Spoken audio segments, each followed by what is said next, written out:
on the dirt floor of the family shack, you were dried off with a dirty rag or an old newspaper.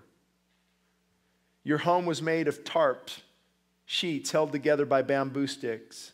It was pretty crowded with your whole family living in less than 100 square feet of space. The shack was right next to a railroad track, and every 10 minutes a train would come roaring through. Sleep was difficult under these conditions. When you were born, you were already malnourished. The little milk your mother was able to give you couldn't do much to ensure your growth. You might also suffer night blindness from vitamin A deficiency. As soon as your mom had to resume her day job of cleaning streets, or soon your mom had to resume her day job of cleaning streets with a hand broom and washing other people's clothing to provide food for the family. So you were left in the care of an older sibling. As you started to crawl, you explored on your hands and knees the open sewer trenches running along the alley between neighboring shacks. If you had any clothing at all, it was made from rags found in the nearby dump, which is where all the household treasures come from. If you think I'm exaggerating, I'm not. According to this organization, more than 1 billion children around the world are deprived of one of these essential things: adequate shelter, food, water, and sanitation. 1 billion?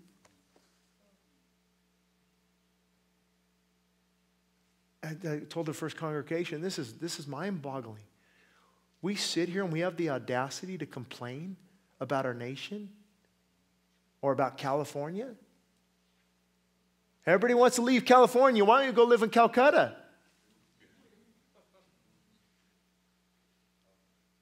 And I see so much materialism, even in myself.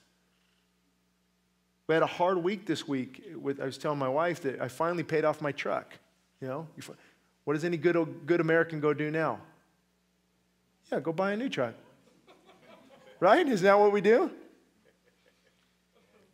And of course, I took the test drive of the new Dodges, and I'm like, oh, why did I do that? So I'm fighting my flesh all week. Oh. And then I'm reading this book, because the flesh isn't happy. Anytime you're going to do God's will, let me tell you, you're going to throw tantrums. You remember little kid tantrums? Adults can throw them too. They're mad, and I can't believe, and why? Because this old junky truck, it's got 100,000 miles on it. You know, it's like, and I'm reading this. I told my wife, I go, I can't go buy a new truck. Let's take half this payment, pay off the rest of yours, like Dave Ramsey fans out there, you know.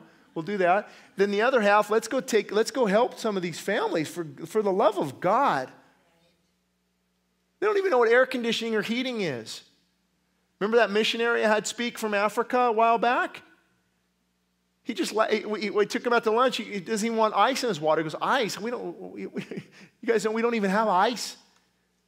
They don't have ice in Africa where their villages are. Ice, folks, ice.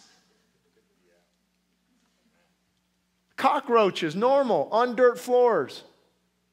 Heating, air, nothing. Bamboo sticks holding tarps over. And we have the audacity to sit here and complain. And materialism keeps coming in and coming in. God says, I've blessed you, nation, not to fill yourselves, but to bless others. What we have to do is restructure our entire lifestyle so we live below our means so we can bless others. I know it's convicting. It's supposed to be. Convicted me, right? Now my job is to convict you. And this isn't some plea for money and emotionalism. This is truth. This is real life, real life.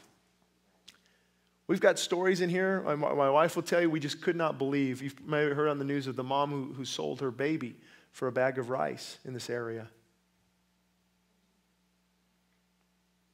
They're interviewing the mom, and she's crying, saying, I want my baby. And what happened?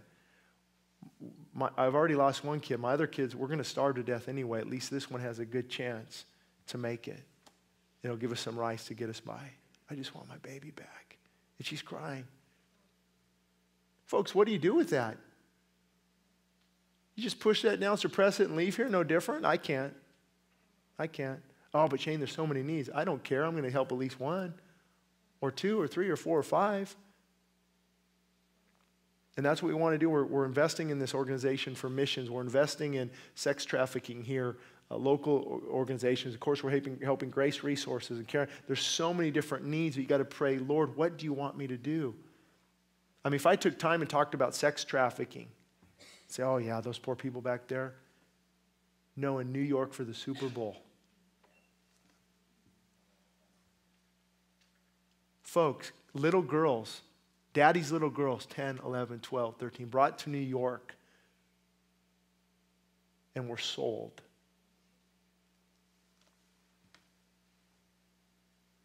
Wow.